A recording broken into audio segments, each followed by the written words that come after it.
Hey guys, what's going on? First and foremost, I wanted to tell you guys this is going to be my first podcast. If I'm being redundant in the next segment, I've been trying to work out things as far as the editing process with this first podcast, and it's definitely not working out for me. So I got to figure out next time exactly what to do specifically as far as editing. It's taken quite a while, and I'll probably do some research on some other applications that might be around, so I could have a better experience with you guys. What I wanted to mention too is that I couldn't place the specific photos that you guys are about to see throughout the podcast itself. So I just went ahead and whatever image you see first, followed by the second and the third, is basically as I prompt it throughout the recording itself. So excuse my sloppiness on the editing, and I'll definitely do some more research later on, see exactly what to do as far as getting this other podcast, if I do decide to do another podcast, a lot more better for you guys. So hope you guys enjoy. Greatly appreciate it, and leave some comments to see what you guys think. Thank you. Hey guys, how's it going? Decided to take a different route today since I got tied up with work and family, obviously. But I was gonna do a video on pools, but that didn't happen because of time. So I decided to take a different route and do somewhat of a podcast for you guys. Hope you guys like it. Enjoy it on your commute to work, grabbing your coffee in the morning, or maybe taking a look at it at night before you go to bed. So hope you guys enjoy and get this rant over with. Good morning, good evening, whatever the case may be. Sorry for the background noise. I'm currently at my wife's grandma's house, having some family time here as a ritual that we have every Sunday. So don't mind the background noise, as I'm about to explain a couple of things that are on my mind as far as the whole Toyota scene. I realize there's not very much of a market out there for us, and we have to basically harness harness our own ingenuity of modifying our vehicles, for the fact that Toyota doesn't produce a market for our cars. You might be driving a truck, you might be driving a Camry, Scion TC, a GT86, FRS, BRZ. So whatever the case may be, there isn't an aftermarket product for our cars at the moment. So we have to break our minds, have to go through a lot of research to see what fits and what doesn't. So in this first podcast, since obviously I don't have the time to do things about the XRS, I would like to point out a couple of things that one of the best cars that actually Toyota decided to come up with. First and foremost, growing up, my pops had a Toyota Starlet. What is a Toyota Starlet? It was basically a poor man's car that nobody knew about or knows about till today. Until this day. It was basically a two-door hatchback that looked like a Honda Civic hatchback. It was basically very small. It was a four-cylinder, 4-speed manual transmission, and if you YouTube videos of the Toyota Starlet, it's a vehicle that moves around. It scoots a lot. I mean, you'll see videos it doing street attacks, track attacks, and it moves. It really moves. So that's one of the cars that actually that Toyota really didn't market too much, but it basically was or is one good, pretty nippy and scooting car as much as the AE86, in which everybody knows exactly what the AE86 is. It's basically a very, very noticeable car, 4-cylinder, 5-speed hatchback with 3-seater in the back, and you could basically haul things. If you want to go to their hardware store, you could knock those, seats back, and then put some whatever commodities you want to put inside the vehicle itself. And there's definitely a market for that, obviously. But what about the rest of the cars that, are out there? There's not really a market for it. So what I'm trying to prove on this podcast is that what is it that we need to do to bring Toyota's attention to get more aftermarket supplies for our cars. I know right now at the moment there's a Corolla hatchback 6-speed manual, but when you compare it to the Civic Si, it's nowhere near the Civic Si. I mean, aesthetically, it's a good-looking car. Don't get me wrong, but it's just the performance package on it. It's horrible, just horrible. I mean, let me give you an instance on the FRS, the GT86, and the BRZ. They decided to put a boxer engine from Subaru, which are notorious for the head gaskets to go bad on Subarus. I mean, with the whole recall that they've had recently with the valve springs, I believe it is. I mean, the cars are not even hitting 100,000 miles and they're already getting recalled. Not only that, but there's not really performance upgrades you can get for it. It's basically a 4-banger, naturally aspirated, 6-speed manual or an automatic with the Tiptronic. And that's not the greatest thing in the world at all. And of course, once you start messing and finagling with it, it's not something that you really enjoy, I would say. It's for the fact that the reliability is not there. It's not part of Toyota. I mean, if I were to be them, I would basically, take out the engine and just drop in the 2.7 from the Tacoma, the 4-cylinder, which is basically a workhorse mule engine, and just put it on the BRZ, the GT86, the FRS from day one, and just call it good. They're nice and torquey. And of course, if you plan to boost the car itself, I'm sure it'll last quite a long time. And I'll give you an example on that subject. Let's just say back in the 80s, we'll talk about the 80s. The Celica Supra basically had the 22R from the Toyota pickup truck, and it's a phenomenal engine that people, or there's actually companies out there that actually manufacture engine blocks, performance parts for this specific engine block. I mean, the thing is made out of a cast iron to begin with. It can handle boost, and the reliability is just through the roof. I mean, it's cars like that we basically need. If we're not getting the performance off of it, this might as well give us the reliability that they used to give us. The Celica Supra wasn't really the best car in the world, and of course it came with the 22R carbureted or fuel injected, depending on what year they're out there.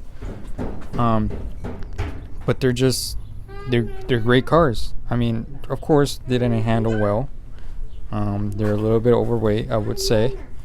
But just the reliability is just right there. The unknown cars that basically are not marketed, and which I think they should have done more. And obviously, it's one of the top cars that we as a community are actually emphasizing a lot. Is the Engine 2ZZ. It came out of the MR2, the Celica, which everybody has, and of course it only came out for a couple of years in the Corolla, 2005 to 2007, and that's about it. It wasn't marketed for the fact that there wasn't a market for it. There wasn't any sales, there wasn't any basically business for the product itself, so they pulled the plug on it. Of course, they decided to do it on the Matrix and the Celica for the fact that there was a market for the wagon and of course a two-door sports coupe. But the Corolla itself, it's basically, there wasn't a market for it. I mean, you can't even fold down the seats on the car itself so you could haul things if you decide to go to a hardware store.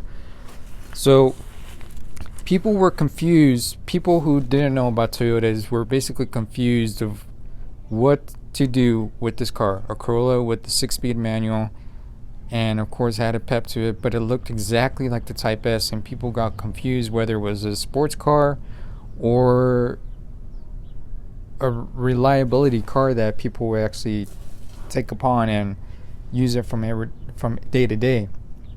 So it got the market confused, and the same thing happened with the Scion IM. My sister has one.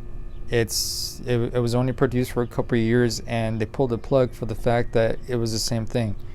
The Scion IM looks phenomenal, looks badass, but when you drive it, the performance isn't there. So it gets people confused exactly what's going on. So if anybody from Toyota is listening, give us something that will have reliability, something that represent the TRD aspect of it, and give us something that will define Toyota. And it's not just define, slapping TRD is part of an aesthetic package. And like, no, give us performance. Give us back the AE86. Give us back the Toyota Starlet. One great car that actually, it's really hard to find, and I think the only car that's actually out there that is full-on original, and we'll be touching another subject about a different car, is the GT 2000. It was manufactured in 1964, and of course it was a product from Yamaha that got presented to Nissan or Datsun, whatever the case may be. I can't just quote me on it if anybody knows about this, but it was either Nissan or Datsun back in time. I would like to say Datsun. So the story goes is that Yamaha decided to present this product of an engine to Datsun. I would say Datsun. Datsun declined, and they say, no way, no thank you, appreciate the offer.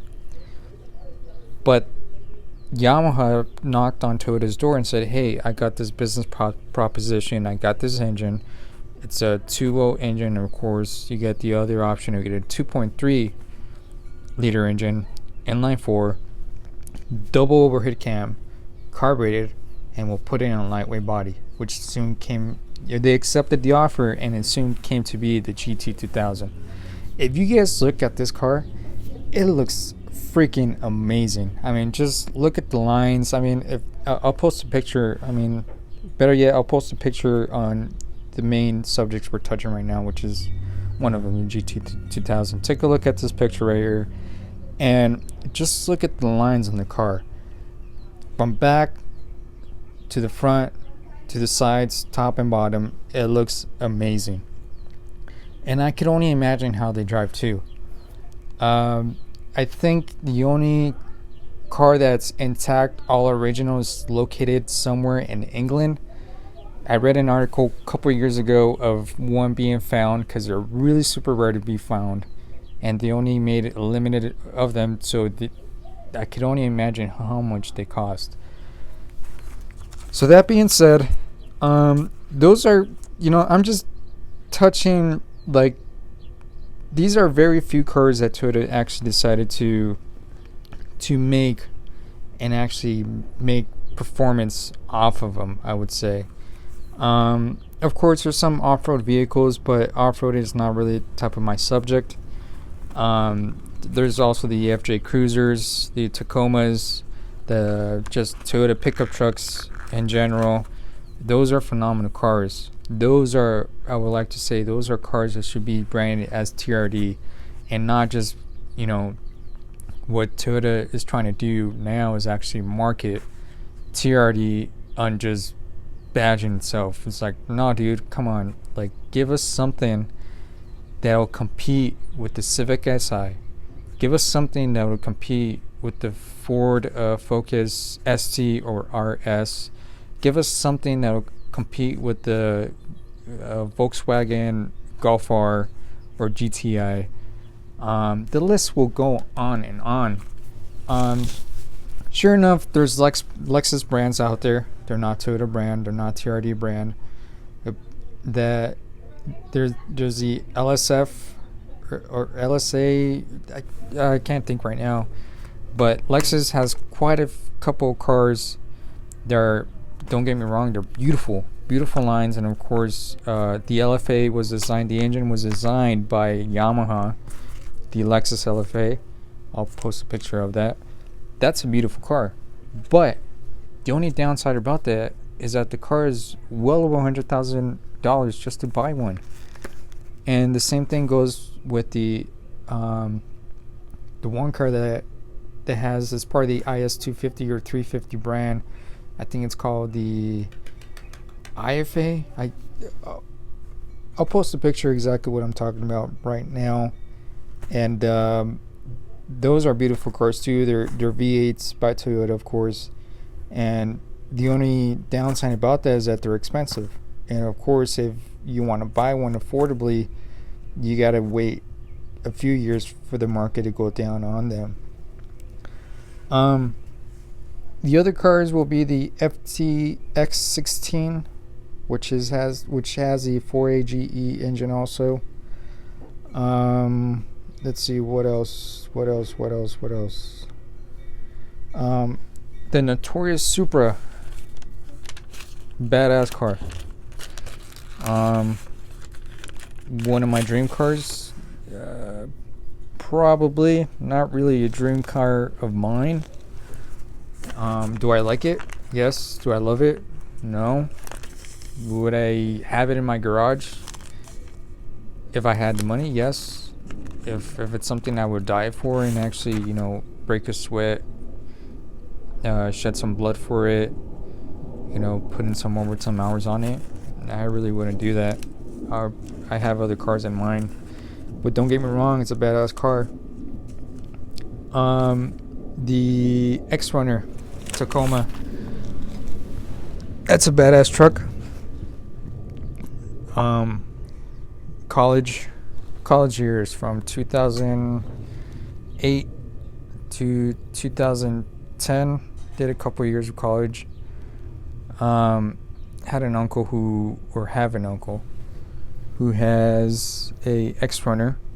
It's black, 6-speed manual tranny. He let me borrow it for school days. Had good grippy summer tires on it. That is one hell of a truck. The engine itself is a 4.0 V6, which you could find on any regular Tacoma, but what made it scoot was 6-speed manual tranny. That's something that they actually did. I would say they put some thought and mind to it for reliability purposes. What made it scoot, I would say, would be the 6-speed tranny, followed by the suspension that's marked all the way around the truck itself. The ground effects package appearance that it has. Overall, those trucks, if you look in the market for them, those trucks right now, the cheapest one, even well over 150,000 miles on it, would probably cost you, at the very cheapest, $9 or $8 grand. And for the fact that, we all know that Toyota pickup trucks, they go on forever. But that's another car that, definitely is out there. as part of the tuner community. And going back to everything, we don't have a market for it, or for our cars. We have to break our minds to find out exactly what we need to do to push up the ponies on our vehicles. Is it a good thing? Is it a bad thing? I would say it's a good thing for the fact that, it makes us embrace and have something unique rather than just, going through a company. And I'm not trying to diss on K-Tune, but K-Tune is probably one of the biggest manufacturers out there for Honda that you could basically, get a product out there for a Honda and just gain a lot of ponies for it, because there's a market for it. Everybody loves Hondas. Don't get me wrong, I love Hondas. I love the K-Series engines. And I mean, if I had the money laying around, I'll probably get a Acura Type S. Rev it all the way to $8,000. Hit in VTEC at $6,000, or a Civic Si, or maybe a Turbo Si that they're coming out nowadays, because you can't get them naturally aspirated anymore. But there's basically a market for everything except for us. So my rant would be, I think it's the uppity upside up there that are trying to make money, I wouldn't say mimic people, but trying to make money off of the people. And I wouldn't say lie to the people. And for instance, the new Corolla hatchback with the TRD package, I believe it has, and it has nice bells and whistles with the 6-speed manual transmission as an option you could get. But the car doesn't scoot. I mean, it scoots, but there isn't performance parts for it. So, from a salesman point of view, you could sell the car to an 18-year-old, but if you really know about the car, you really don't have aftermarket parts for it. So, I would like to say that, if we get something back like the AE86 or even the Celica Supra.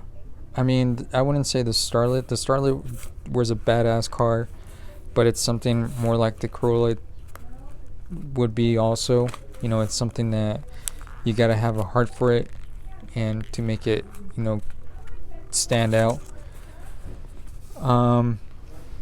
But if going back, Celica Supra, AE86, the FTX16 with the 4.8 GE engine, those are cars that actually stand out. Oh, one car I haven't mentioned also is a Celica GT4, in which every other country has except for us. Why? I'm not sure why. All-wheel drive, turbo, rally inspired. And the reason they made the GT4 is for the fact that, they were for rally competition purposes.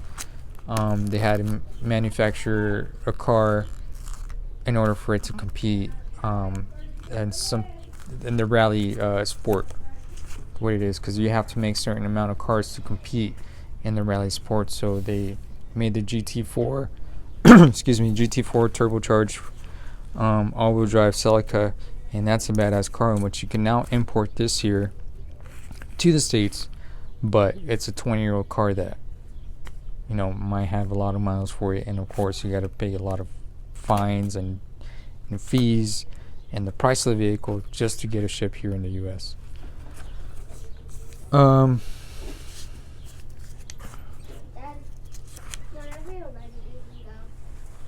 Okay. So I'm gonna end this podcast over because I'm already hitting 22 minutes on the video. So this is my first podcast, so I noticed that my wording and my thoughts were all over the place. So I'm gonna do my very best next time to get everything organized. And to end everything, and if anybody from Toyota is actually listening, give us a car that actually will be affordably priced for the middle class, I would say. Give us something to compete with the GTI, with the Focus RS or the ST Focus, the Civic Si, of course, maybe even the Type R. Give us something that will be affordably priced and fun and reliable to get. True Toyota enthusiasts, majority of them do not like the GT86, the FRS, and the BRZ. That is not a Toyota product. Give us something. Give us something that has, the 4AGE power, the 2ZZ, or what the Celica Supra had, the workhorse mule engine that came out from the Toyota pickup truck, the 22R. Personally, I wouldn't mind having a 2.7 four-banger from a modern Toyota pickup truck, and the type of styling from, which is now GT86. I would rather have that engine supplemented rather than the four-banger Subaru Boxer engine. It's just idiotic. I'm not sure why you would do that. Recalls left and right. It's just horrible ingenuity. Subaru owners, I'm sure you guys are being pissed, but just my personal opinion. Don't get me wrong, they're badass cars. They scoot, but reliability wise, it's just not there. Too much for a Toyota guy. But I'll let you guys go and leave in the comment section if you guys like this podcast. And I personally will love to give you more podcasts when moments like these come up that I do not have time to actually record something for you guys, and which I will do soon, a video on pools on the XRS before posting a video on changing out the timing tensioner gasket on the Corolla. So take care, enjoy your day, enjoy your evening or whatever, commute to work, whatever it may be. But one last thing, guys, I want to mention before anything else. Feel free to let me know in the comments what you guys think. If there's cars I missed for Toyota to pick up on the comments and see, what can we come up with. Because the new Supra obviously isn't the Supra, has a BMW engine. I recently been diagnosing a couple BMW engines, and they're not even hitting 100,000 miles, and they're total crap. So let me know what other cars are missed. That's just from my point of interest. Not even interest, but the main cars that I actually know to heart what they are. I know another car that would be similar to the Starlet will probably be the Yaris. Of course, we have the Matrix also. That's a good badass car. They came out with the 2ZZ2, and it was practical for the fact that you could fold down the seats and haul things for a picnic, or go to the park, haul some things from the grocery store. The list goes on and on. Or if you guys think I should just shut my mouth and make your own build, try to make an ingenuity of other great Toyota engines into the specific car that we like, of course, because there's plenty of cars out there that are 2J swapped, or that has a 4AGE or a beam swap, and like I said, the list goes on and on. Instead of begging for Toyota to give us a car to compete with the market. And the reason I'm bringing it up is for the fact that I would love to get a car anytime soon in the future for me to have fun with, but at the same time have the reliability and performance that is known for Toyota. Because I'd rather be driving a Toyota middle class sports car than driving a GTI or an SI or Um, if Dodge has one at the moment, I don't think they do at the moment, but definitely, the Focus RS and the ST. Those cars are badass under my book, but would I own one and actually sacrifice to have one? Not really. It's just not my cup of tea. Um, it's just not my cup of tea. So let me, drop comments in the comment section. Let me know because I'm actually interested in knowing exactly what other cars I missed, or maybe your guys' opinion. Um, and to get the word out to Toyota and say, hey, give us a car, and not a total, we don't want the aesthetics. We want the performance and reliability because I know they're trying to emphasize the Camry with the V6 and the TRD package, which is new for 2019 or 2018, something like that. Um, I'm sure I haven't test drove one. I have not, but I'm sure it has plenty of torque, plenty of power. But it's a front wheel drive V6 with an automatic transmission. I mean, come on, give us something else. I mean, at least make it a wagon and an all-wheel drive. That'll be fun. Um, but at least give us something. If the market's changing, we want something that it's definitely. Yeah, I'm sure it's not going to be naturally aspirated for EPA reasons. So whatever you give us, make it turbocharge. For the very least, made it with the 6-speed manual.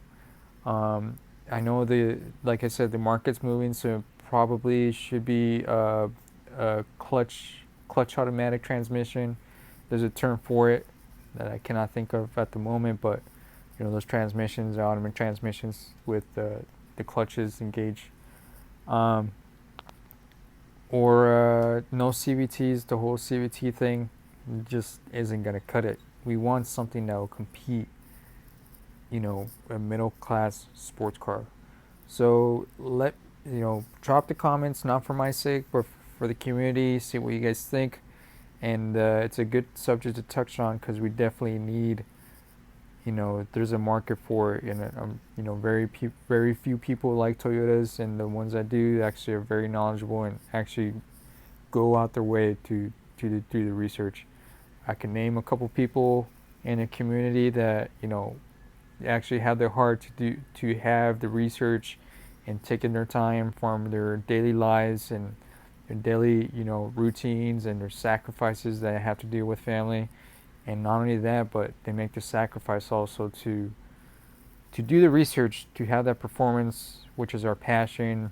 Vehicles are our passion, and when it comes to our passion with vehicles, we have a specific type of vehicle that we like to do the research. In our case, it's a Toyota. So by all means, drop comments right there, and we'll make a voice to Toyota and say, hey, Supra is nice, BMW engine is nice, but bro, come on, you could do better than that, way better. I'll let you guys go, definitely this time. So catch you guys on the next time. Thanks, guys.